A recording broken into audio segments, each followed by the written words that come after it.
भारत और कनाडा के रिश्तों में ताज़ा गर्मी देखने को मिल रही है। जस्टिन ट्रूडो द्वारा भारत पर इल्जाम लगाने के बाद दोनों देशों का बारी बारी से एक दूसरे के राजनयिकों को निष्कासित करना। ट्रूडो ने कहा कि मामले की गंभीरता को देखने की जरूरत है, हम किसी को उकसाना नहीं चाहते हैं। तो फिर ट्रूडो क्या चाहते हैं, ये सवाल अहम हो जाता है, क्योंकि किसी विकसित या G7 देश ने इससे पहले आरोप भारत पर नहीं लगाए हैं। इस कहानी में समझने की ये जरूरत है कि ट्रूडो के ऐसा कदम उठाने के मायने क्या हैं, और साथ ही जानेंगे कि भारत कनाडा के रिश्तों में आई तल्खी को विदेशी मीडिया कैसे देख रहा है। द हिंदू लिखता है कि ट्रूडो के बयान के बाद भारत कनाडा के संबंध खराब स्थिति में पहुंच गए हैं। साथ ही कनाडा के साथ इंटेलिजेंस शेयरिंग समझौते वाले समूह 5 आईज के सदस्य देश अमेरिका और ऑस्ट्रेलिया ने भी चिंता जाहिर की है। ऐसे कठिन टाइम में आगे के कदम सोच समझकर उठाने पड़ेंगे। ट्रूडो पर एक दबाव है कि वह इन आरोपों को सही साबित करें, वरना वो स्वीकार करे कि वो ऐसा करने में असक्षम है।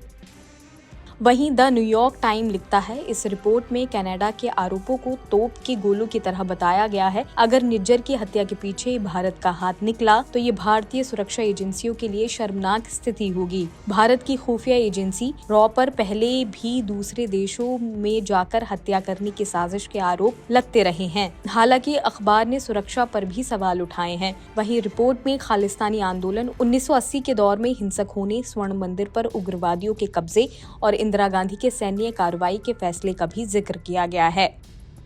हालांकि वॉशिंगटन पोस्ट ने भारत कनाडा पर एक विश्लेषण छापा है। ट्रूडो का भारत पर आरोप लगाना कई कारणों से चौंकाने वाला है। साथ ही अखबार लिखता है कि भारत पर जो इल्जाम लगे हैं कि अगर उसने सच में ऐसा किया है तो टकराव और ज्यादा बढ़ जाएगा। हालांकि इस मामले में भारत इजराइल जैसी स्थिति में होगा, जहां पर किसी को भारतीय खुफिया एजेंसियों पर शक तो होगा, लेकिन कोई ये बात साबित नहीं कर पाएगा। भारत और कनाडा के बीच अगर ऐसी स्थिति बन गई तो साफ है कि ये राजनयिक और इंटेलिजेंस की विफलता है।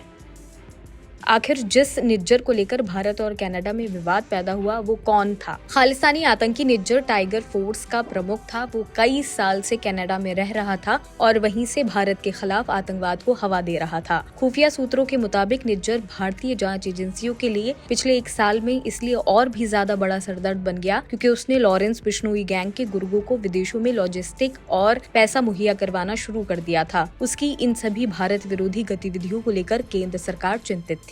फिलहाल इस खबर में सिर्फ इतना ही। बाकी और खबरें देखने के लिए जुड़े रहिए जनसत्ता के साथ।